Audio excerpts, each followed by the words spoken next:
2 minutes. 2 minutes. 2 minutes countdown. So now that we're live, go ahead and share this link. Let's get others excited about what we have today. It's going to be really great. It's going to be a really great show. A little different format this time. Everyone's all excited because when things are new, there's always something as the Easter egg, as they would say, that's going to happen. So let's look forward to that.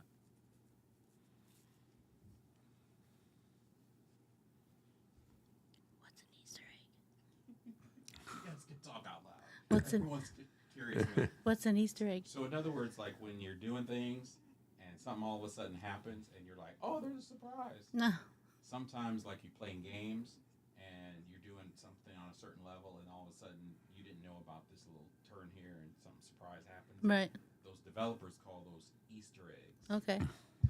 Has nothing to do with the holiday Easter. It's just what they call it. Okay.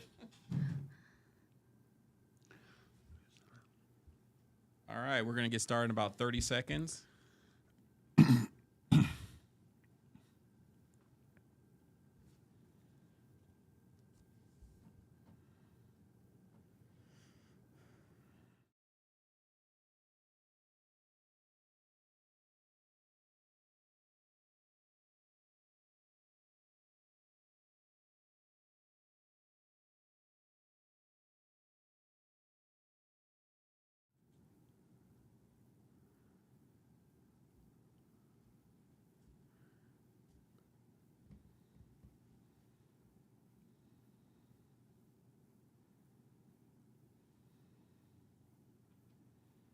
All right, Chipsters, we're in the house. We have George. He's out today, but as the executive producer, Eric here, I am going to go ahead and kick us off because our guests are here today from Tucson, and we're in the studio in Tempe. So we didn't want to do the show without giving some love to our guests. I'm going to introduce you to Dan, and Dan's going to take it away. Hello, my name's Daniel Buteris. I'm running for CD7, which is a very large district here in Arizona. It's actually the southern border. And this is my lovely wife, Paula Buteris. She's come on today to give me moral support. Love it. Anyways, I'm a painting contractor. I provide jobs. I'm a job creator. And I just am not happy about the way our country's going right now. Our street crime's getting worse and worse in our streets. The homeless crisis in our country has just gotten out of control. And the illegal invasion that's plaguing all our cities is off the charts. We've never seen anything like this before. So I've decided someone needs to step up and go against Grijalva, who has created this mess that we're now in. And I've waited for a few people to step up and do it. Was rooting for them, voting for them, but they just weren't doing it. And I come to realize that it's going to take a native of Tucson to run against a native of Tucson, someone who is a part of the community, someone who cares about the community, someone who the community can feel confident cares about the community. And who's better than someone who actually has a small business in the community that's impacted by all these things that are plaguing our community? So That's excellent, Dan. So let's get to understand you and your wife. So how long have you been together? 11 years. You just got him good, huh? It'll be 11 years in March. And how did you meet? Online. Oh, it was a special date. Yeah. The online actually set us up. We had never even looked at each other. And it came to me and said, he's interested. And it came to him and said, she's interested. So we started talking, and about 3 months later, we finally met. And what was that first date? Tell us, the dreamy version. Well, that was funny. I drove to Tucson. I was living in Scotts Mesa, and when I got there, I met his dogs, and the next thing you know, I was like, "Do you hear that screaming?" And he had let his sister move into move her motorhome on the side of his house for a short while. Well, apparently his pit bull got inside with her pit bull, and then when I heard the screaming, Dan runs in, stops the dog fight, comes out in the backyard, and blood is just spurting out of his hand, and I'm like, ah! So I grab a towel, I grab my keys, I rush him into the car, rush him to an urgent care. Yeah. And then, he's like turning white in the waiting room, and they wouldn't do anything. I left his wallet at the house, so I ended up paying for everything. Then they take him back into the emergency room, and they take the towel off, and the blood's splurting everywhere, and they're like, "Oh my God, you're gonna have to go to the hospital." So I just paid you to tell us that. Huh? Yeah, yeah. So that was the first date. Second one was to the dump. Help him to unload a trailer full of trash that they were remodeling the house on. So yeah, that's how we met. Dan, is that how you remember it? Yeah, it was pretty much. I mean, I had my children's mother had decided that our son went off to college, and she had always been a mother, and she wanted to go find herself. So she packed up, and she asked me, as she was emptying out our house, "Can I have this? Can I have that?" I told her, take it all. I mean, none of it mattered. I've never been a materialistic person. As a matter of fact, Paula skipped that part. She walked in. I was in this big 4-bedroom house. All I had was a folding chair and a black and white TV sitting there in the kitchen, and there was no furniture in the house because I really didn't need any. I had a bed, a chair, and a TV, and I was good to go. You were a minimalistic back then, huh? Watching Little House on the Prairie every day. It's a good show. Little House on the Prairie. Yep. That's a cast of characters right there. Yep. Okay, so that's how you remember Dan. Dan, you get to tell us what was the second date. The second date was I decided to take her out somewhere, show her Tucson. So I took her over in the Saguaro National Monument, and I was going to show her the scenery and all that. But because I had been hurt, that night from a pretty bad dog bite, and I was on some medications, I wound up getting sick. So we went back home. Yep, that's true. Car sick. So you got car sick, and you had a club hand there, right? Which hand was it? It was my left. Okay. Are you are you right-handed? Yes. Okay. So you could still like put your arm around her at least, right? Oh yeah. Okay. Yep. And then did it end with dinner, or were you traditional on that second date? No, we went back. I think you made me dinner, didn't you? Nope, went and got Chinese food. Oh, okay. Okay, No. Chinese it was. But the next night I tried to make dinner. Okay, and what was on the menu? Yeah. Because Dan is laughing. Yeah. He told me that he had ribs in the refrigerator, so I open it up and pull out this big slab of meat, and I just start cutting all this fat off of it because I'm like, this is gross. And apparently it was the bacon. No. Yeah, I threw it all away. It was a slab of pork because it was my pig that I raised. At the time, I had raised pigs, and she came to raise some pigs, and we used to take them and butcher them. And I always had fresh pork on hand, and fresh eggs because I had chickens, and I've always been a bit of a rancher, and I finally bought a ranch, and I have a ranch out in Miranda with my horses, and we wound up getting rid of the pigs. So Yeah, because we stopped eating them. We had 12 500-pound pigs. Whoa. All we were doing was feeding them. They just kept having babies. All of our animals were rescues, but they all kept having babies, and lots of them. But yeah, that bacon was nothing like I ever bought. Correct. Yeah. Correct. Okay, so let's accelerate a little bit. So you met, everything was great. you brought blended family. You created a blended family, right? Mm-hmm. One boy, one girl. Yep. Well, I actually have two children. One's a daughter and my son, but the other two that were with my ex when I got together with her, they've been a part of my life since they were babies. They belong to their Tohoto O'odham from the reservation, Sure. and their dad's never been a part of their life, so I'm the only dad they've ever known, and those are my kids. Right on. They're just as much my children as any of my other children. So Very honorable. Very honorable. Okay, so what year did you guys finally like tie the knot? 3 years ago. Right on. Yeah. So you're still newlyweds, right? Yep. And how did you have the political talk? Let's walk us through that.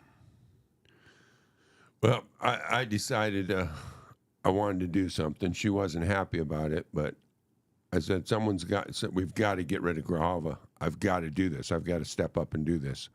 And she really didn't want me to. She didn't want to do any of this, but then she decided that she came to realize I was right, that if we were going to do this, it needed to be me to do it. And so she's gotten behind me all the way.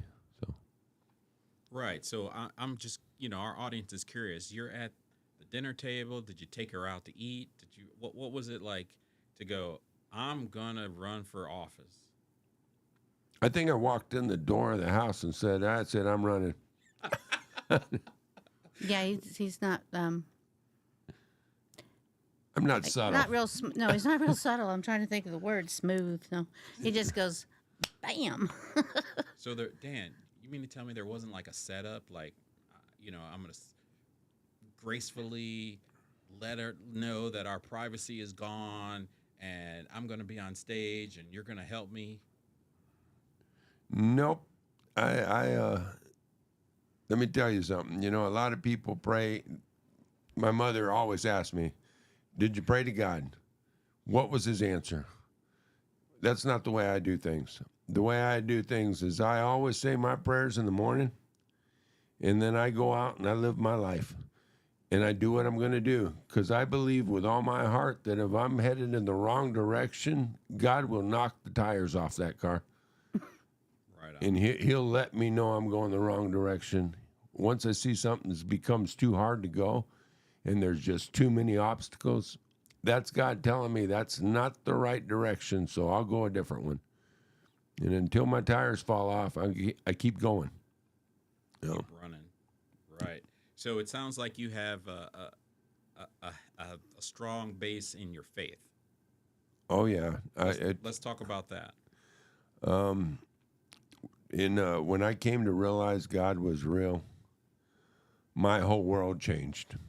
I came to realize that nothing in this world really mattered except people, that God exists within every man, woman, and child on this earth, that the light of God is the only thing in this world that's real. Money, cars. I mean, there is nothing in this world that is real, because anything that'll burn isn't of God. And if this whole world were to turn into a ball of fire, the only thing that would remain is our spiritual souls, which I believe is the light of God and the Spirit of God, and it exists in each and every one of us. Dan was raised Catholic and in a very religious family, and things in his life happened where he was put in prison unlawfully, without a conviction, trial, or a charge, and he lost God then because he felt abandoned. And so a lot of things, which I'm going to let him tell you, a lot of things happened to him to take God from him, but then he found him again. Go ahead, Dan. Yeah, well, it's like she said, I just, I'd never really been in, I've been in a little trouble, a little stupid stuff. You get in trouble when you're a teenager, you do dumb stuff here and there, but I'd never been in serious trouble.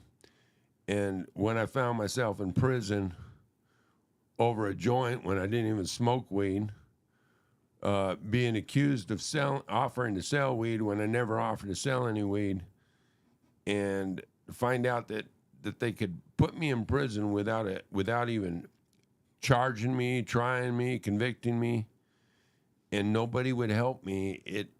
I lost hope.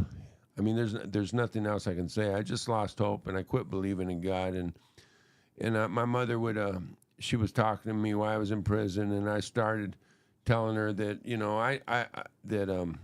about the different gods, Odin, and I started believing in different things and checking out different religions, and then I just came to realize that none of them were real, and that it was all fake, and my life became harder and harder and harder till the day I came to realize God was real.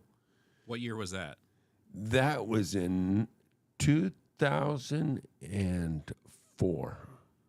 Yep, it was 2004 that I came to realize God was real, and I fell to my knees, and he blessed me from that moment on.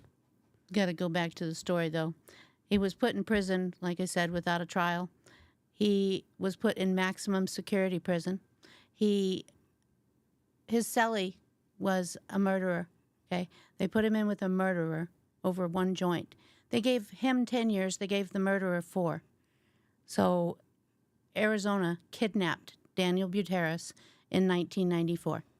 And in 2017, after 30 years of fighting, he finally proved himself innocent. And the state conceded and said that he had never committed the crime. I'll let you finish the story. Yeah, no, the Judge Bergen, Honorable Judge Bergen, ruled that there was never a conviction in the first place. But I'd given my life to God, and God, I spend every moment of my life with God. So Yeah. Going back to Bergen, because this is kind of unique. Bergen didn't just say he was innocent. He said this is void. Now, if you Google any criminal who has a void conviction in the United States, you're only going to find 2. One of them was a kid, and I believe it was 1957, and he was underage when they convicted him. So his conviction was void. Dan's the only other void that you'll find, that I can find. I mean, maybe there's more. We just can't find them. So it's a pretty unique situation. And to this day, Arizona has never even apologized. Not monetary, not with words, nothing. Not even with a letter? Nothing. Nada. Nothing. That's sad. Yeah. But we're happy that you're here, Dan, with a clean record now, right? Yep, anyways, the reason I decided, and when I saw this stuff, I realized that because I believe everything in this world happens for a reason, that I believe God took me down the road he took me down so that I could be ready for this moment. Because I've been homeless, I've been a drug addict, I've been in prison, I've been poor, I've been a successful businessman, I'm fairly well off. So I've stood in the shoes of a lot of different people. So I have an understanding of just about everyone within our community. So I have a connection with the people, and I just believe I'm someone that could help the people in our community that actually need help. Wonderful. So let's talk about your candidacy. So how large, or what are the boundaries of this district, Congressional District 7? Well, it runs from Douglas to Yuma, the entire southern border. All the ports of entry are within it, as Grijalva brags quite often that he controls all the ports of entry. It runs up into Phoenix, Tolleson, Avondale, Maricopa. There's 6 counties. Maricopa, Cochise, Pinal, Pima, Santa Cruz. Am I missing one? Yuma. What a great place Yuma is.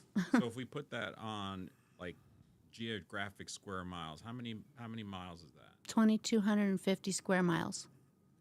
A lot of driving. That's a lot. Yeah. Wow. Yep. So what contrasts you, Dan, from Grijalva?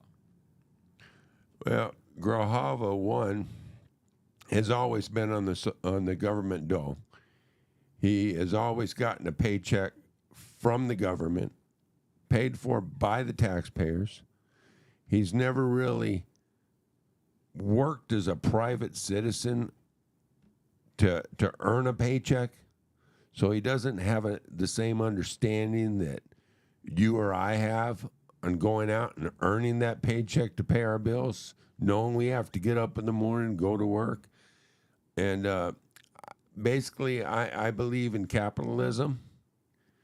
I believe in some forms of socialism, like our police officers. What a great bunch of people they are. Yes, they are. Our military social program. We have many. Our schools are a social program. Sure. There's many social programs that I believe we need, but welfare that constantly takes care of everyone is not a social program I believe we need.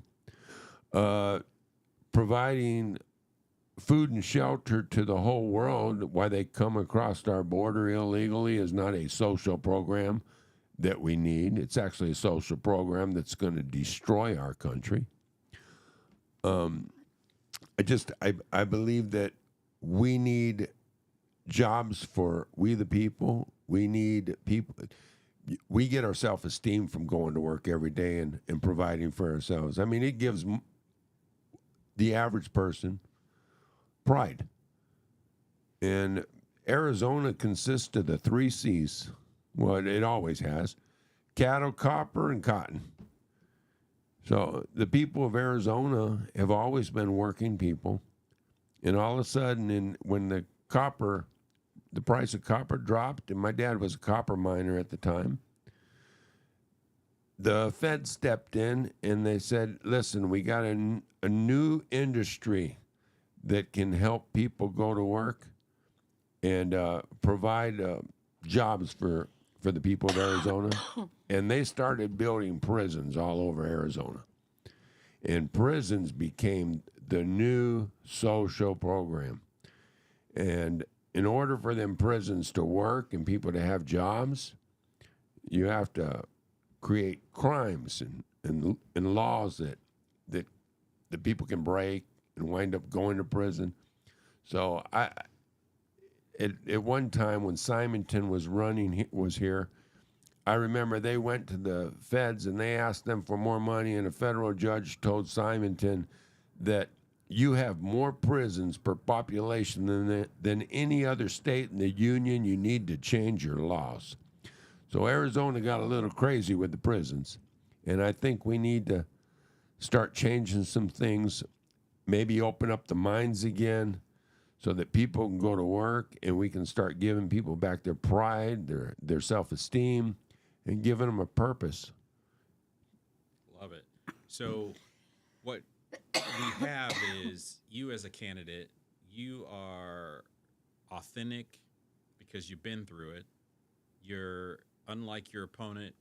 You're a working class man, and I think your district is a working class kind of district, isn't it? Yes, it is. And even though it's enormous, let's say, you're talking to all the farmers out there, right? Oh, Yep. yeah. You're talking to the single moms. Yep. And folks that, they don't really live high on the hog. They kind of average folk, Yep, absolutely. right? So that message that you have to, let's just break it down a little bit.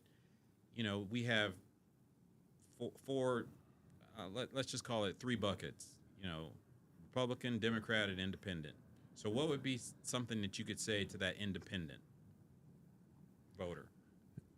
To the independent voter, my big priority is to help the community, to help everyone within our community. And there's 2 things, and they pretty much all intertwine. But we need to shut down the methadone clinics. set up a different program for those people to get them off drugs, not just replace their drugs with taxpayer-funded drugs. And the other thing we need to do is to help our homeless get on their feet and off the streets.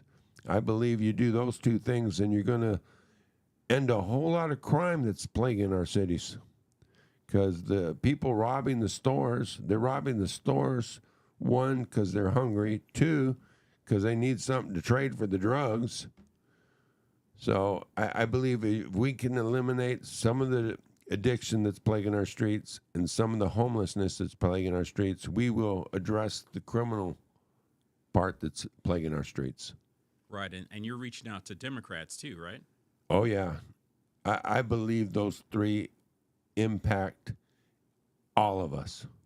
It's not a Republican issue. It's not a Democratic issue. It's not an independent issue.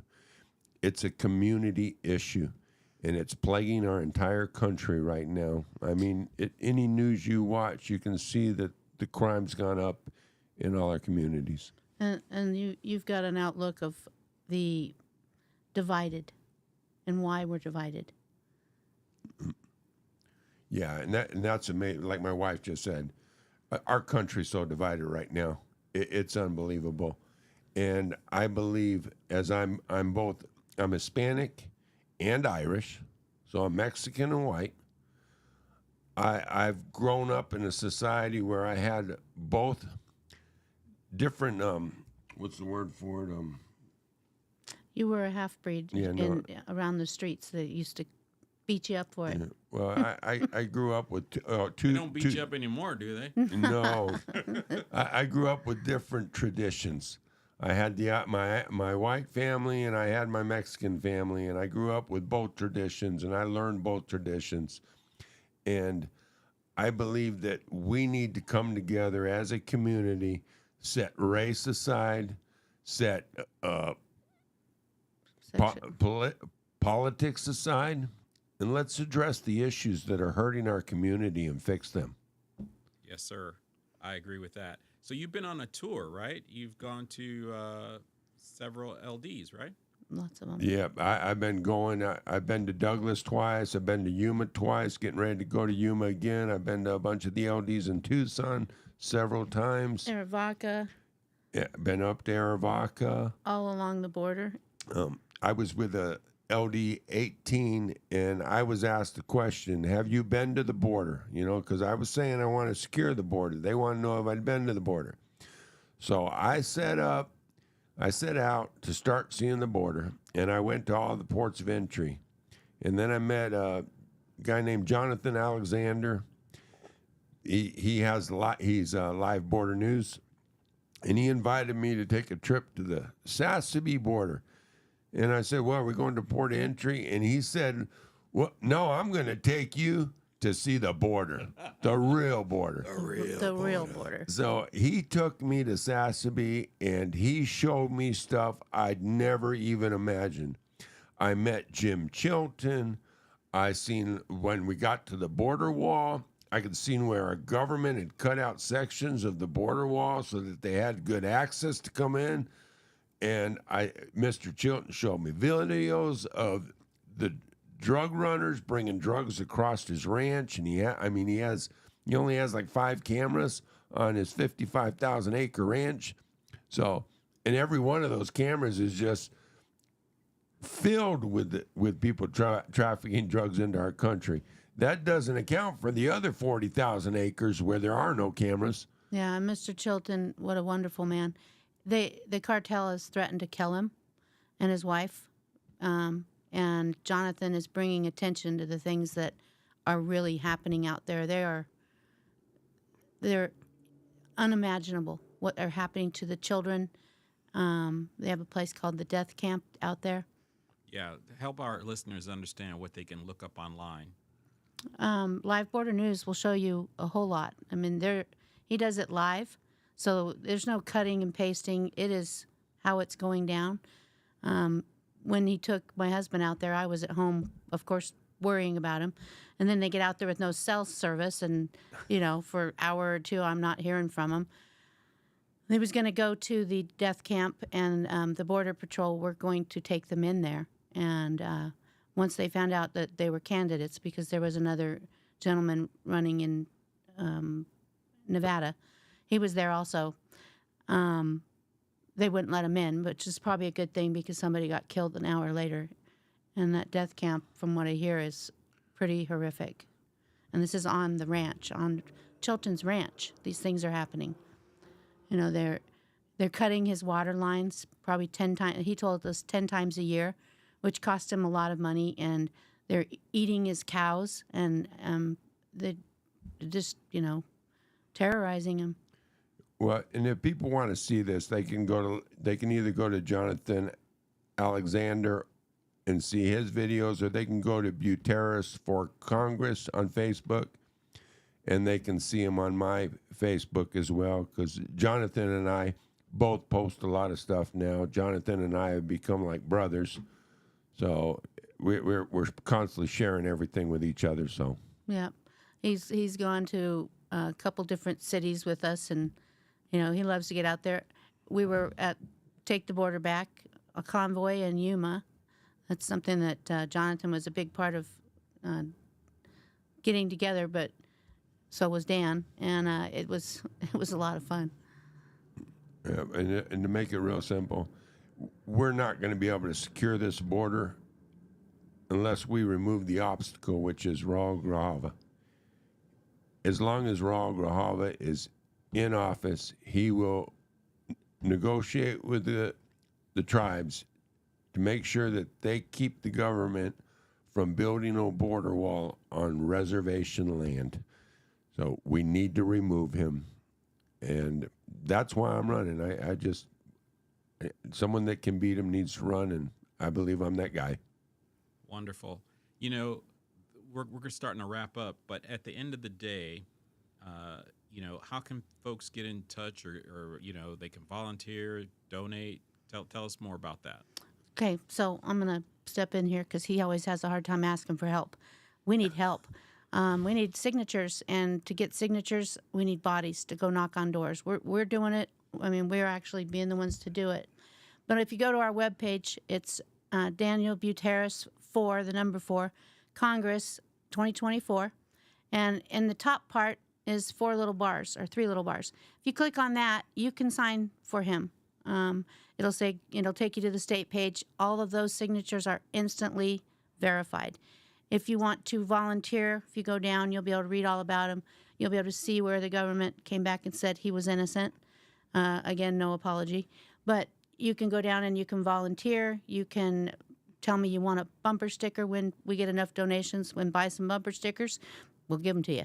But you can also go down and donate. But that's really, really important. We need donations, and donations of any kind will help.